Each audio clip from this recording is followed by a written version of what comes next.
Thank you so much for being here. I mean, I know there's opening keynotes going on the other presentation. This is a kind of conversation, so I really appreciate all of you here. And my name is Hee-sung. I'm the head of VFX and VFX supervisors at Rebellion Film Studios. And joining me today is... I'm Marco Dörner. I'm the lead lighting and LookDev TD. Right, so before I start, I just want to preempt you guys, this is going to be a 1 hour long presentation, and it's going to be really, really technical. And we're trying to pack a lot of content in this presentation at the start as well, from asset creation all the way to the rendering and lighting. And so I'm going to start, before we dive into the USD pipeline, let's give you a quick intro of what Rebellion Film Studio has been doing in the last 2 years. So we're relatively new in the industry. We established in late 2019. We're based in Oxfordshire in the UK, and we have amazing facilities, almost 12 acres of land. We have about 6 stages that are currently operating, and most of them are used for motion capture facilities. So if you guys are looking for using motion capture, please come to us. And also we have capital stages that are being used for filmmaking as well as the advertisement. So as Rebellion VFX, we are located inside these amazing facilities. As you see, we're providing the services for virtual productions, game trailers, cinematics, as well as VFX for films and TVs. So let's have a quick look at our showreel, which is the showreel that we produced in the last 2 years using some of our USD pipelines.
All right, let's talk about a USD.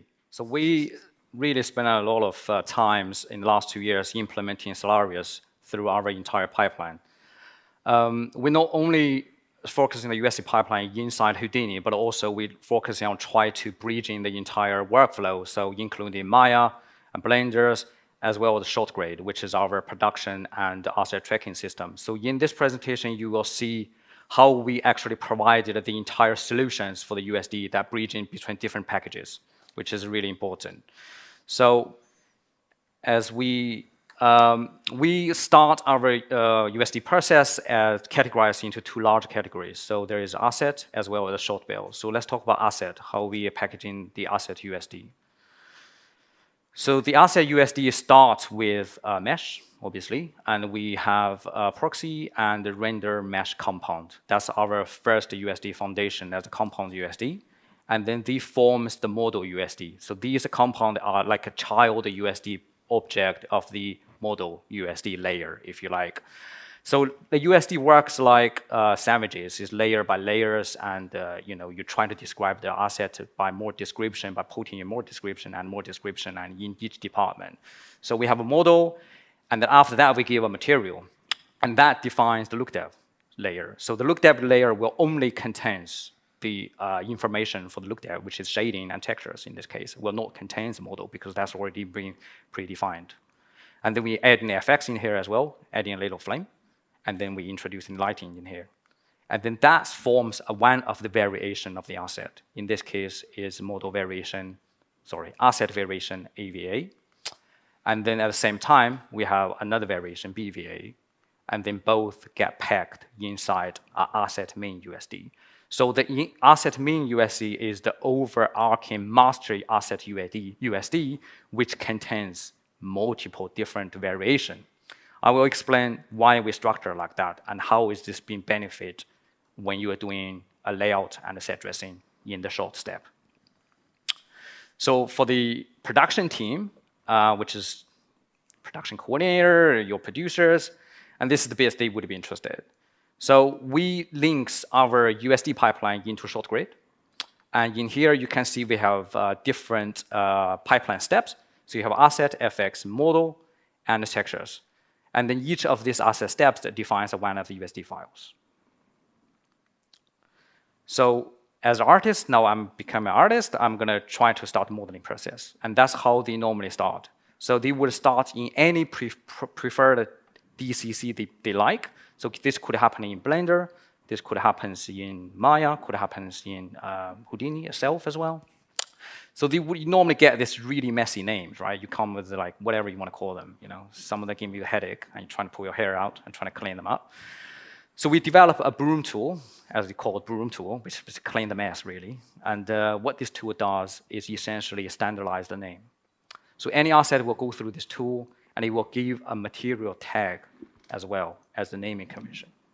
So when I see material tags, and you see here, we define what material this is going to be used in the later down the line LookDev stage, which Marco is going to explain you that later. So this is the example of how the hierarchy looks like when after the cleanup process. And then we're doing our first export. This is export, not publishing.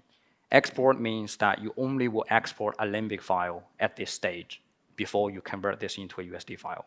And this is the standard process. That means you can export anything from any DCC as long as you fit in this hierarchy. Okay? So after you done the Limbic, and then you open up Houdini, and we develop a HDA, which is the USD publishing HDA, and that will ingest the Limbic file for your publishing. Okay? That will be publishing a USD file as well as a HIP file at the same time. So let's take a look at this in action. So now I have a dinosaur in the environment, in Maya, and I'm giving a name for the body, and I'm selecting a skin as material ID. And then I'm choosing teeth here and giving a different material for the teeth. As you can see, I'm selecting a ceramic here. And then now I will end up with a much nicer name, which is ready to be published, to be exported, sorry. So then you would go exporting. So this is our validation tool. So we develop a validation tool that before any of the process, before publishing, this tool will do several checks. So what does it do?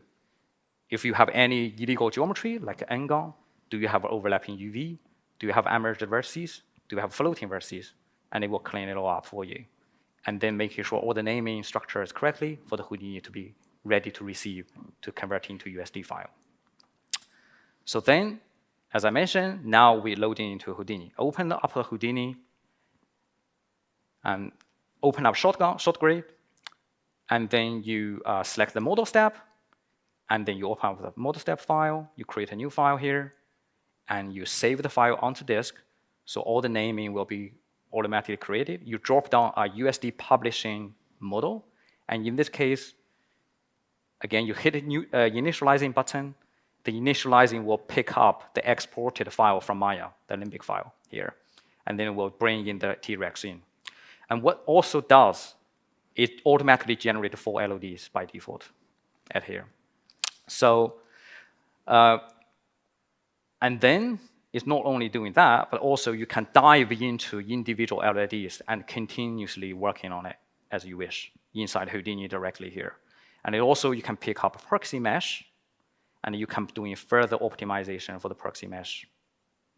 So therefore, after all that process, you put a comment in, you hit publishing button. And then now, this is your first model USD publishing. So this conforms the model USD with the first steps, as I mentioned in that diagram. So then you're going to be asking, what about if I have really complex geometry that I want to have customized USD? I don't want Houdini to auto-generate because that might not be suitable for what I need. So we developed a pipeline that allows you to ingest different LODs, defining different LODs, at the Maya stage. So in this case, we actually have a customized LOD even for the proxy meshes here. Okay, so then when you export in Houdini, it's the same thing. It's going to just initialize, the same tool is going to initialize this, and it's going to pick up the customized LOD from Maya. And then you can still doing further poly reductions here if you wanted to. Really flexible and powerful. The idea behind this is really don't want any artist to mess up things. You know, we kind of want to streamline the process so everyone is just a few button click and things can be just passing into the other department really easily. Right, so let's have a look at the composition arc. So as I mentioned, we have the proxy mesh, that's the compound USD, and we have render mesh, which conclude 4 different LOD, okay?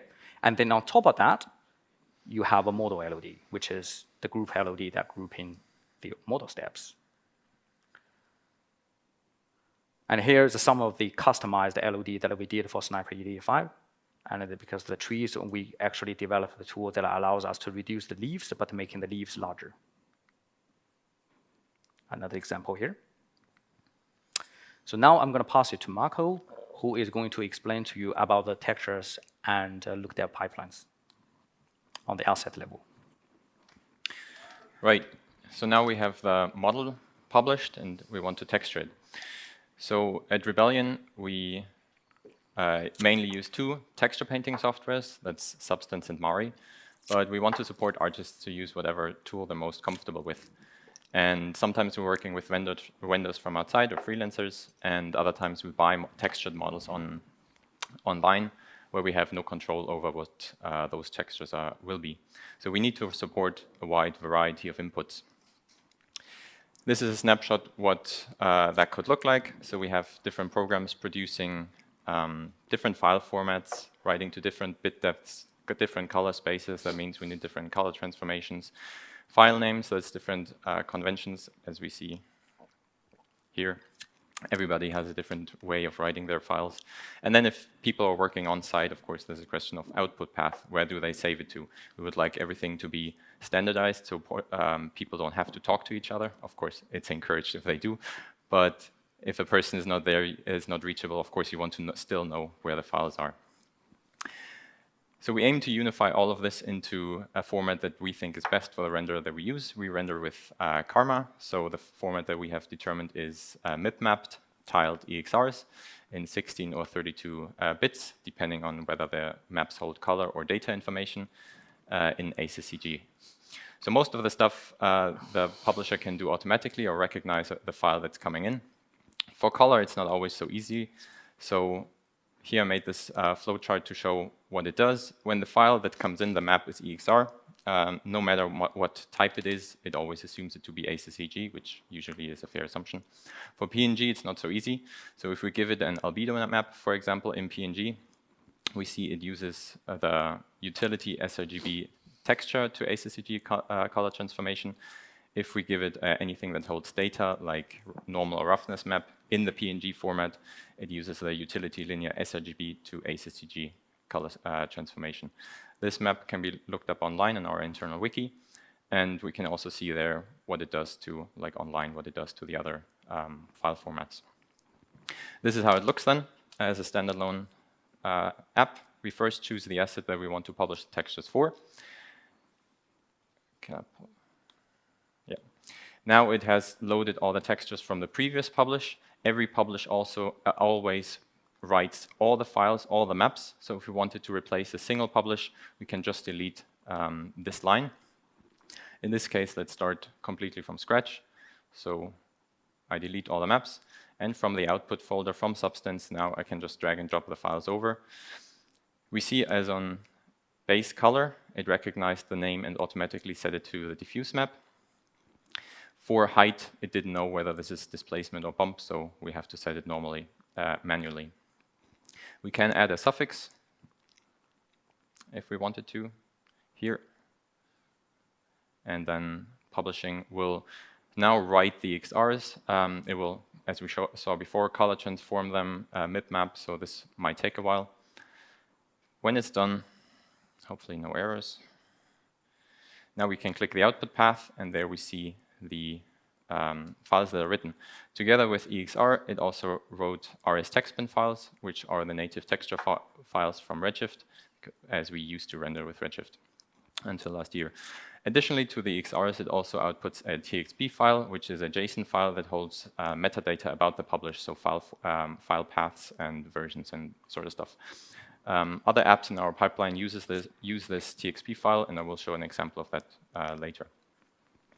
The next part is our material library. So the material library is a collection of base materials or blueprint materials that we use on the show. This list here that we see was used on Sniper Elite 5. It's quite extensive. And if you can read it, maybe, probably not. Those names of the materials are the same as the ID tags on the broom tool that Sam was talking about before. So when the artist loads in the mesh in Maya, and they use the broom tool to clean up and name their parts, they have to set these ID tags, which then determine which material they will get assigned eventually. These materials are just starting points, so we don't use them directly. These are just blueprints that we create copies of, and then the copies are being used directly on the assets. So later there won't be any connection back to the material library, and I'll show why later. The secondary nodes, these like salt and pepper shakers, I'll talk also about later. This is customized per show. As I said, we used this on Sniper Elite 5, which had a quite large and extensive material library. Since then, we switched to rendering with Karma and using Material X. Material X is very texture-driven, and you don't do that much shading in the actual shaders. So we've seen us using less and less of these starting materials. For example, for the bridge project that we see here, it has a non-photorealistic style. Everything looks painted, so it's heavily driven by the diffuse colors. So there we just used a single material, so big library of just a single material. This is the material then, very basic. As I said, Material X, usually very basic. We see here the loaders for the materials. Up here is the stuff for the viewport. Here is just the red stuff is output for the AOVs, and then the shader. Let's look at the scene from Bridge. It has no audio yet. Mm-hmm.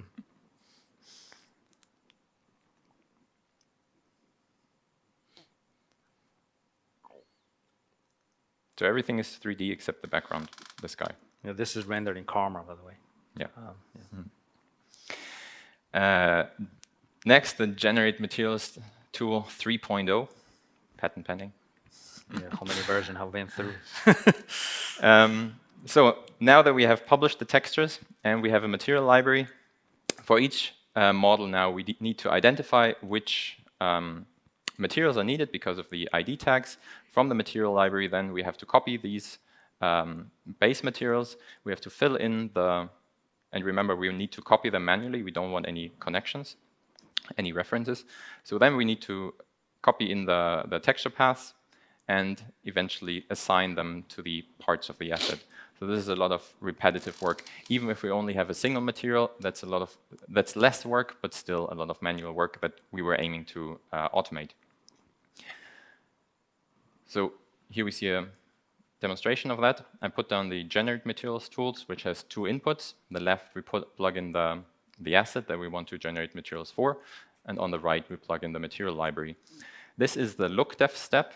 The LookDev step loads the model that was published before, but we only want to publish the LookDev. So we don't want to publish the model again, which is why I put down a layer break. That means only everything after the layer break is published, not before. On the material library, we see there's just a single Rebel base material. The same is on Bridge. So if there's just a single material, it will assign it to all the meshes, no matter the ID tag.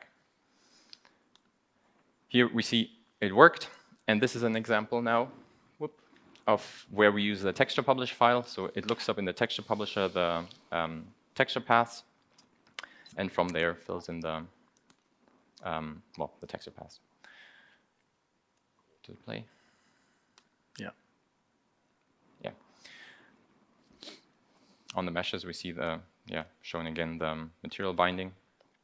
that it's working with the texture paths here on the right. And if we dive in, we should see the familiar layout of the Rebel base mat with the loaders here that have the file names filled in.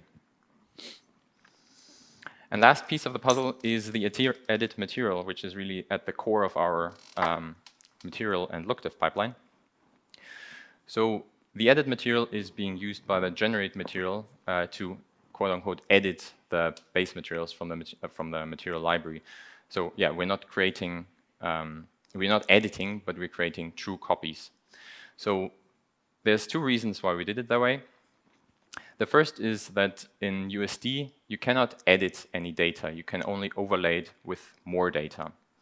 So let's do a little thought experiment of image editing. Imagine you're in Photoshop and you're editing an image where you have the base layer, but the base layer is locked. You cannot edit the base layer directly. You can only add more layers on top of it, which usually is fine until you wanted to remove some pixels from the base layer or make them transparent, which is impossible. So actually what you want to do, you want to paint transparent pixels and put it over the layers, the areas that you want to make transparent. But of course, what happens in the end, if you put transparent pixels over an image, the resulting image would still be the image, not the transparent pixels. And the same thing is what happens in USD. So here I have a simple scene with a material X material where the color is driven by a constant. It is connected to the shader. When we render, we see the red constant. And then the material primitives that we see here, the shading primitives, we see the color is connected to the base color. There's my MTLX constant. So now this is my base layer, and I want to edit this by overlaying it with more data. So the Houdini native way is create an edit material network LOP, where I load the material, do my tweaks, and this is the next layer that I layer over the material. So this creates the shading network for us, which is the constant that we see connected here to the input, to the shader. I can't edit this yet because the connection is still set, but it lets me sever this connection. Now I can give it a blue color, everything fine, great. I did what I wanted to, but now I render and I see that it's still rendering red. And in fact, if I look at the shading primitives, it's still connected to the MTLX constant. So I hope with this little Photoshop excursion before you know what's going on. We're trying to, the edit material is a new layer that adds more data to the base, but all it adds is like writing transparent pixels over the connection. So the result is still the underlying connection. There's ways to work around that, but I wanted to, USD is still so new that any artist that comes to us will probably not have a big understanding of this or will be new to USD. So I wanted them to have a familiar experience and not overload them right away with workarounds. So the second reason for the edit material, the edit material works around that basically by creating a full copy. Because it's a full copy, we're starting from scratch, so we can do whatever we want. The second reason is that the node layout is preserved. So here we see, these are screenshots from the image, from the video we just saw. On the left is the material from the material library as we created it, and on the right is as it was reconstructed by the edit material network LOP. So it did create some new nodes for us down here for previewing the material in the viewport, which is nice. But also it messed up the layout of the nodes, which for this small material doesn't matter so much, but if we have a more complex material, it might.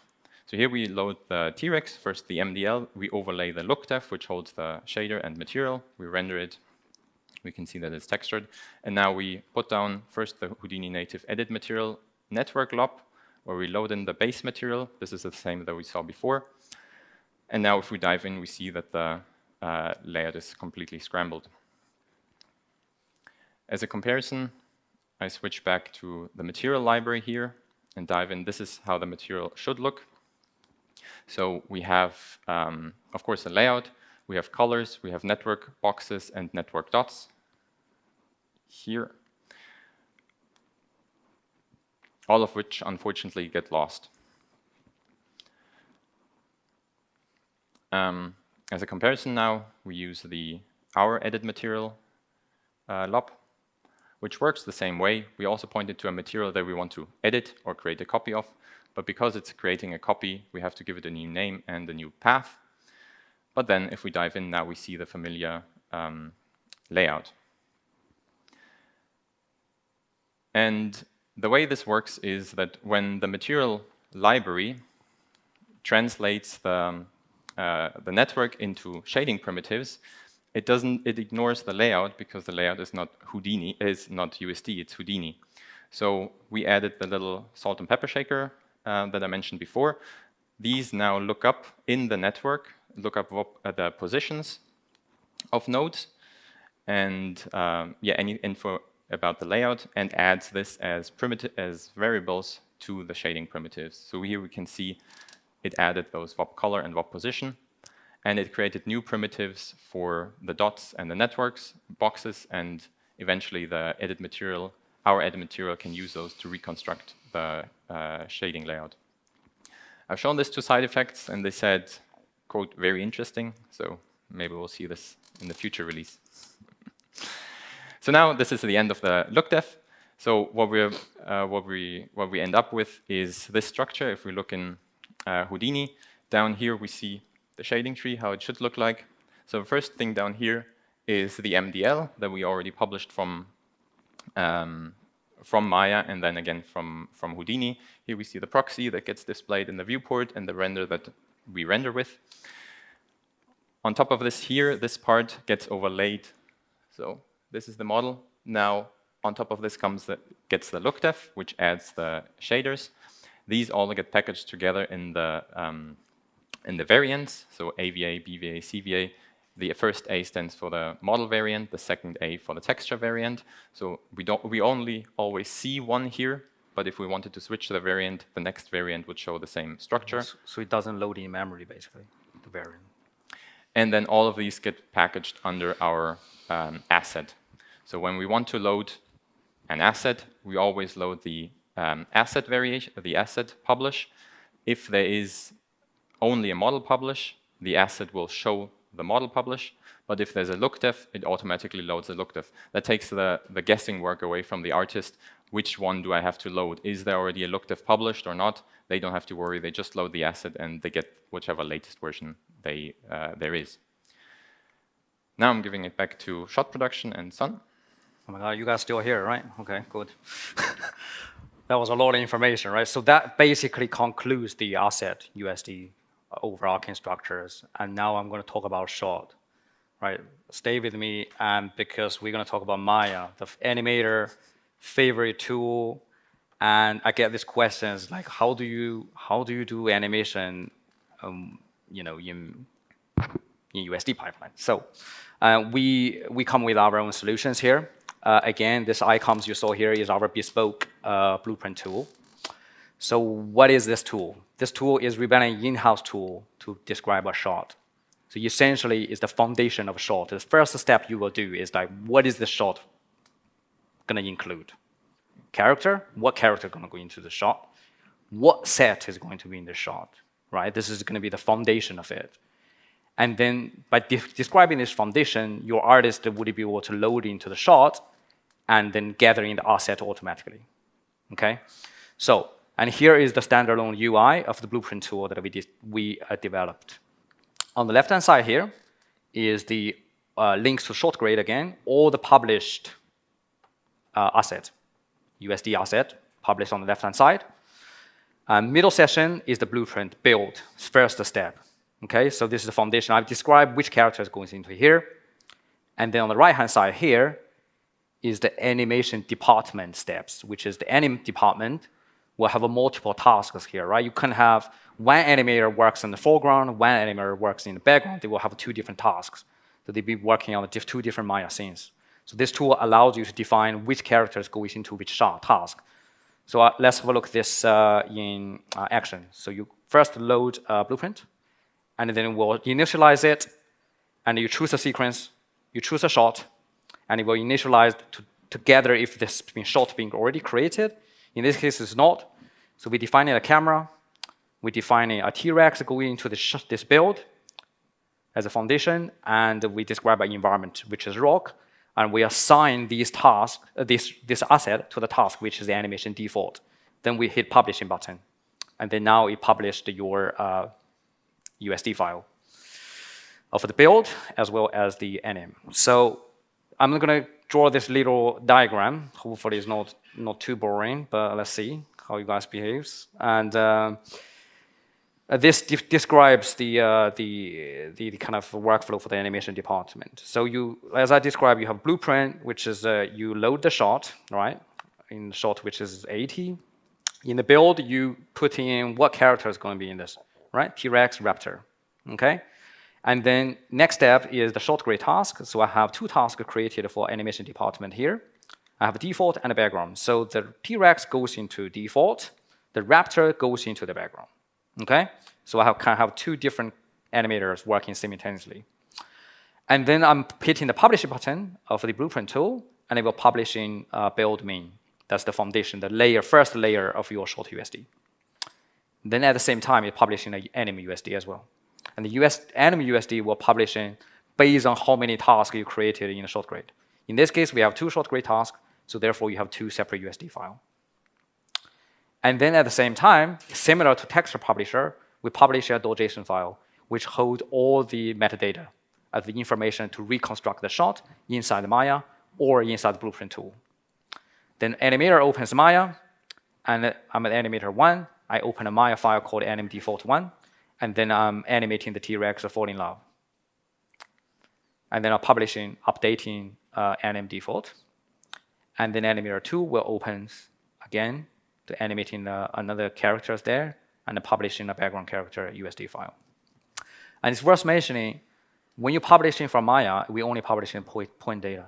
So we do not need to publish anything else because all the shading information already holding in asset. I'm just overlaying the point data, which has an animation on top of it to drive the movement. So it's very efficient. So let's have a look at the ShotLoad tool in Maya. So as I'm loading inside Maya, and I'm choosing a shot. So I'm an animator here. I'm open up a task called default main through the anim step. I'm creating a new file. I'm saving the file onto the disk. Okay, and then I'm open up the ShotLoad UI, and then now it will load the .json file, right? It will scan through the .json file, and it detected, I described 1 character in this shot. So now I'm loading this character, and it will go on disk, find the rigging file of this character, which is dinosaur here. So this rigging was done in Maya, obviously. So now I'm just like doing my routine animation task, using animation library, assign an animation onto the T-Rex, assign again, and then I can look the T-Rex and being animating through the shot. So let's see now, I'm happy with this, I want to publish this. So the next step is the publishing. So again, we are doing a validation check, making sure everything is correct, the naming correct. In here, I have 2 T-Rex. I can pick which T-Rex to update. So first, you update 1 T-Rex, and you can, if you only animated 1 T-Rex to update, and you can just pick 1 character. Let's have a look again. So in here, I picked 2, because I want to publish both T-Rex. Once you hit publishing, you will open our render farm management system, which is OpenQ.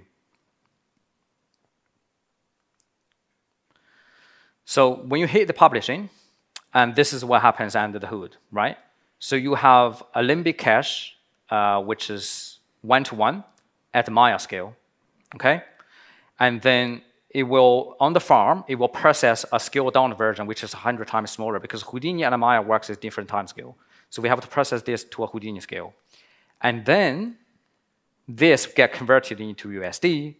However, it's being flattened inside the USD. So the connection between the limbic file and USD file is broken here. So they're completely separate. And though both the dinosaurs get packed inside the task, which is the animation default, and it goes into animation main for the animation USD layer. That's your department USD layer. So each department holds their own USD layer. And let's have a look at how we QC in the animation layer. So first, we lay down the blueprint, as you mentioned, as I showed you, the blueprint. And then I'm overlaying animation layer on top of it. So let's look again. So first, I'm laying the blueprint, and then I'm overlaying the animation layer. So when I'm overlaying the animation layer, and then you can see the dinosaur is now in position. You can also check this through the shot by loading the shot cameras inside. Then now you can see that this is how exactly it looks like in Maya, but also have already shading information being attached. So in terms of the scene graph, and so again, we have the build, and we have the animation layer. So we have build, the USD layer, and the animation USD layer, which is overlaid on top. All right. Okay, cool. Enough of that technical stuff. Let's get some real action going. So we talk about environment build here, right? So as a environment department, and again, I'm gathering different assets from the USD. So in here, I'm preparing 3 different variants, which is A, B, and C, and then through grass generic main, which is the overarching USD file that contains 3 different variants. So in the stage manager, if you are using a stage manager, and you can see here, we actually have loading the same asset 3 times. And then here you can switch a different variant here. So only the variant being chosen inside the stage manager will be loading into memory. Some of the example that we did on Sniper 5 with different variant inside one single USD file.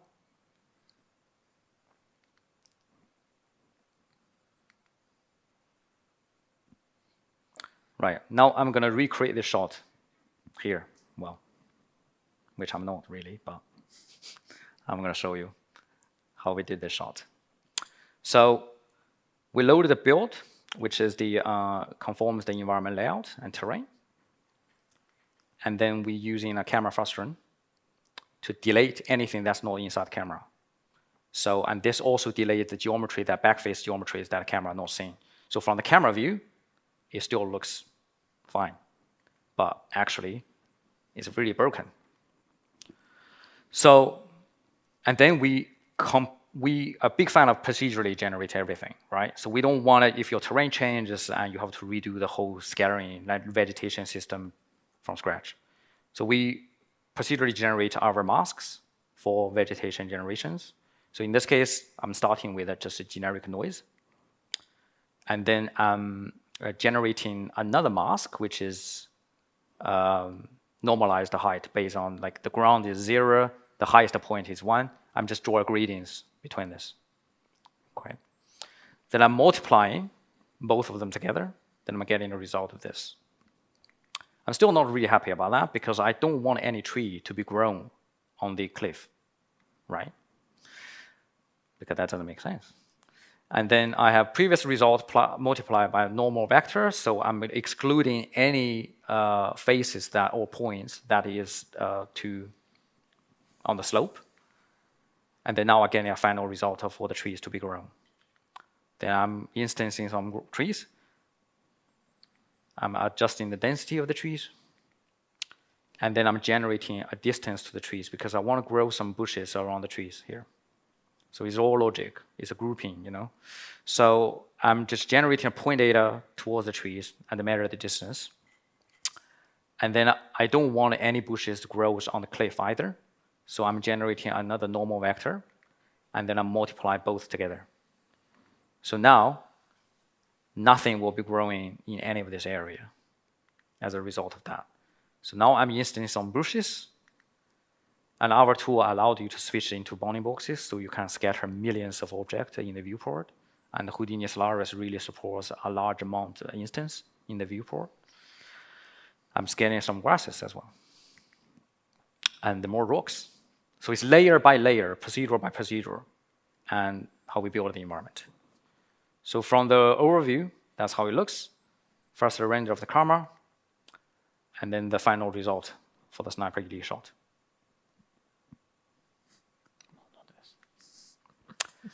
So, this is the model, or the layout, and then we also extend our LookDev pipeline into procedural LookDev as well by overlaying the noises and the patterns and textures. So the terrains is procedurally LookDev inside the Solaris.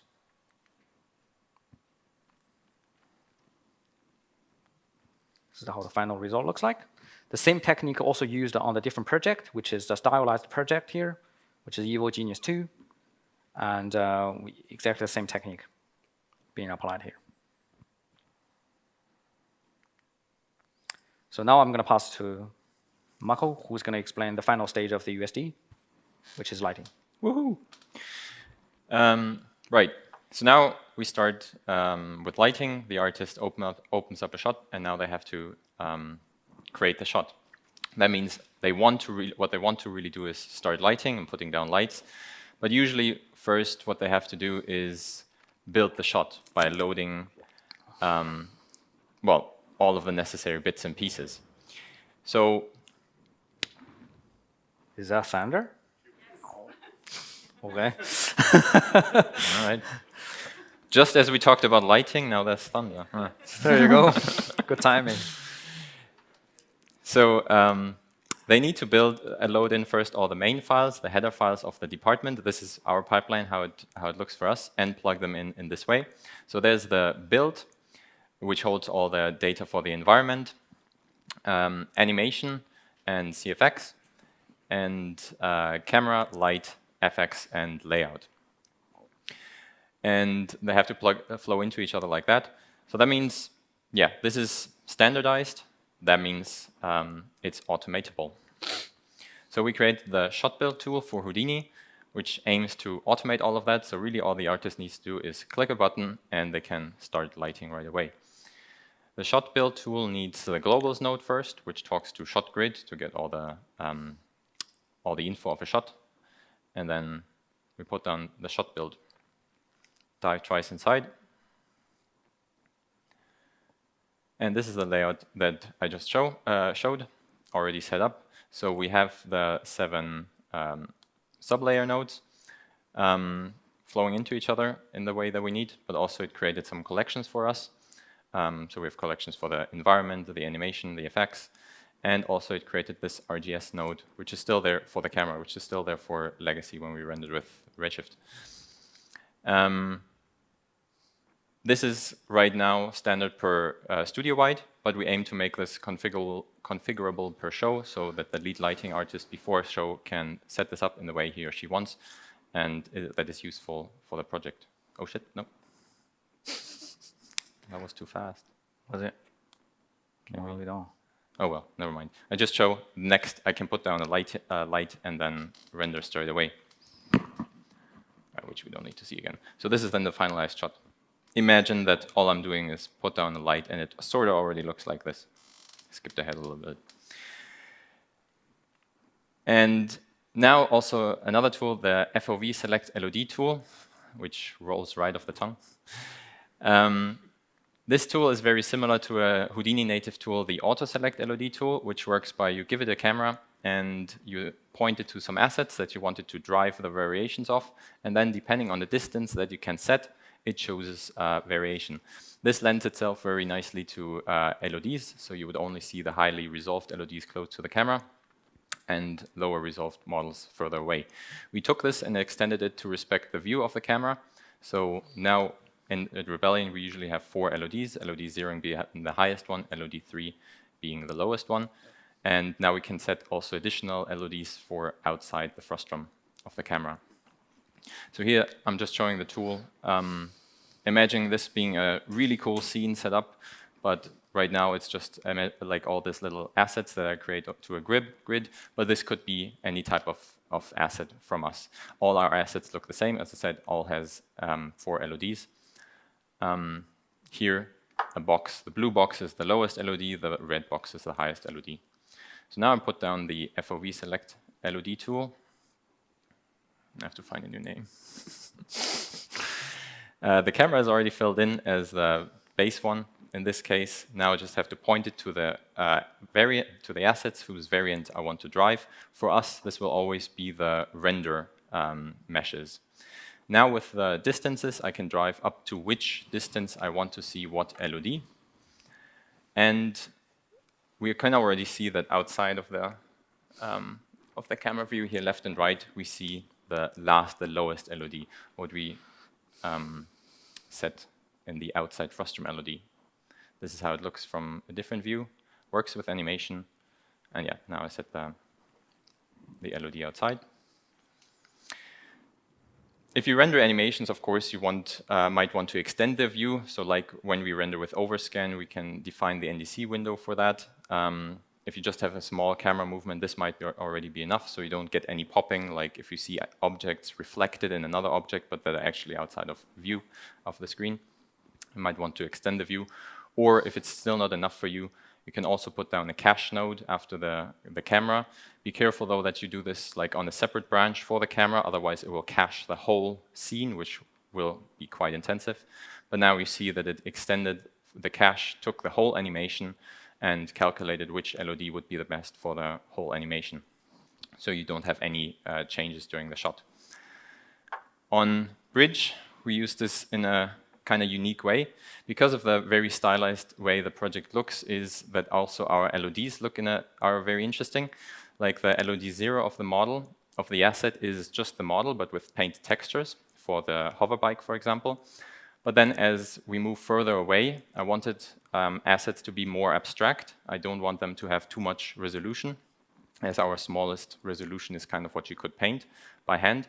So as an object moves further away from the camera, the abstraction, the lower LODs become more abstract, which is just a couple of cards with brush strokes on them.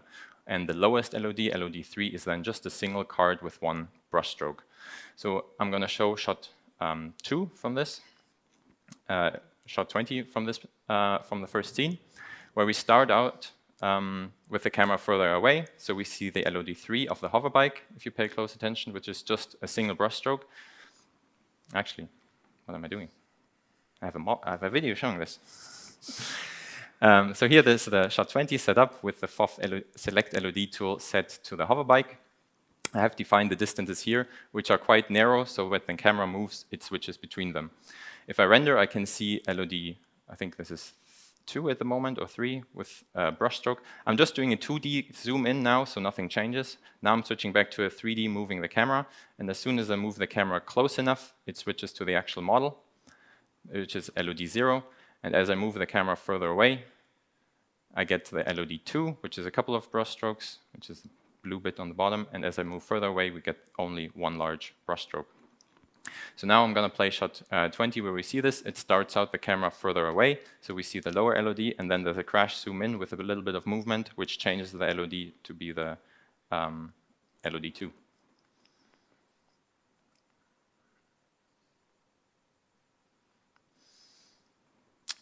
That's it for lighting. Lastly, Sun? Yeah, thank you.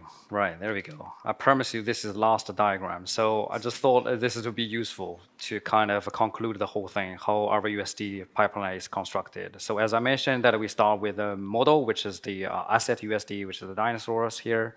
And you have another which is a raptor here. And then you define some environment asset. And then the environment assets goes to environment set build, which is the in this case is the environment castle garden, which holds all the environment assets on the left hand side. And this, the reason we hold this in the asset level is because then you can essentially using this environment set into multiple different shots. Then LookDev artist overlaid some textures and material for procedural LookDev. And then that goes into the build, which is the first foundation USD of the short build. And then you define the camera and further adjustment on the environment, which you can move the trees around for this particular shot, or you can add additional object in this particular shot if you wanted to. And animation department will animate in the T-Rex and raptors. And then CFX department comes in, overlays the cloth simulation on top of the animes or layout. Then FX department will be doing the ocean simulation as well as the fires and things like that add on top. Then as last, which will be lighting department doing all the lighting rigs and the render setup. All of this will goes into a master short USD, which is the whole thing, contains the whole thing, all the department layers, and that get overnight rendered through the render farm. So all the department can launch as a QC render for the evening or during the day, and next day they would check all the USD layers injected. However, the final render usually is submitted through the lighting department by themselves, because this is they use this for setting up different render layers or AOVs. It's a very kind of a manual work, so we prefer to set up that through lighting to submit it to the render queue at the end. I would like to thank the entire Rebellion teams, including all our TDs and developers who have involved in this project. Without them, this would not be possible. I'm happy to announce that we are looking to making our pipeline completely open source. So everyone will be able to contribute into this project as we wish. And thank you so much. I hope you loved our USD pipelines. And any questions?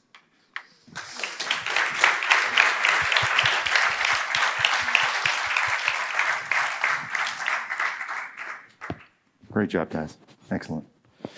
Questions? I know there's a lot of information, so yeah. I have a question. What's going on outside? Thundering.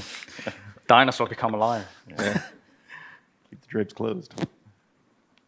Any questions, guys? There you go. Question in the back. Hi, thanks for the talk. I was wondering what kind of integration of the environment and layout pipeline goes back into Maya, how much the animators can see of that, how do you control it? Yeah, so that's a really good question. So we normally generate a Limbic file that is basically at the short step of the layout, and that goes back into the animator for them to animate in. So yeah, so we don't really pass the USD data back into Maya just yet. Are you planning to? Right now, the Maya side of support is a bit like uncertain. So if in the future it works, then we will look into it. But right now, we found the best way to do that is through a Limbic cache file at the moment. Because all the animators, what's important for them is the anim surface. That's the stuff that are going to be like interactive with. So these are the bits that we normally just cache them into a Limbic and pass it to the anime department. And then a very niche question. Has anyone ever explored the USD UI API for the node graph? The stuff that you did with the material graph was very cool, and there is a USD API that lets you define position and color. I was wondering if you use that or were thinking about using it. So the USD API, you're talking about the Pixar API, right? The USD API is a thing inside called like APIs. So there's the USD Geom API to deal with the geometric details of primitives and stuff like that. But there is also a not particularly well documented one about describing like node graph, the way they show up in a package like Houdini or Katana. Do you know that?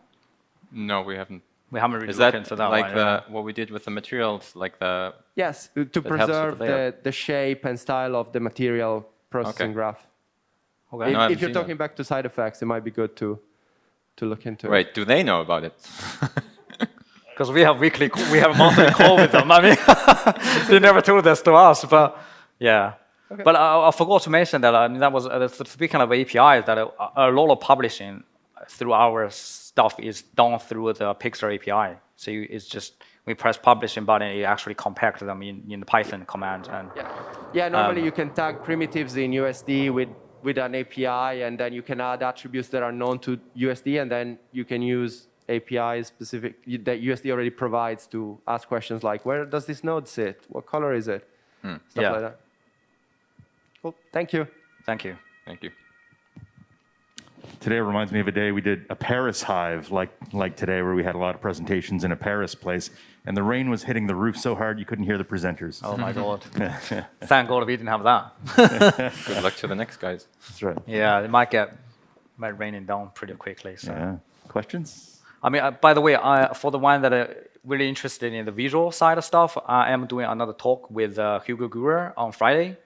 And that's going to be purely talking about the visual design and about the Sniper ED5 cinematic trailers. No diagrams. No diagrams, yeah. Premise. Much more artistic, that one, yeah. Anything else, guys? Going once, going twice? Okay. Thank you very much. Thank you. Thank you.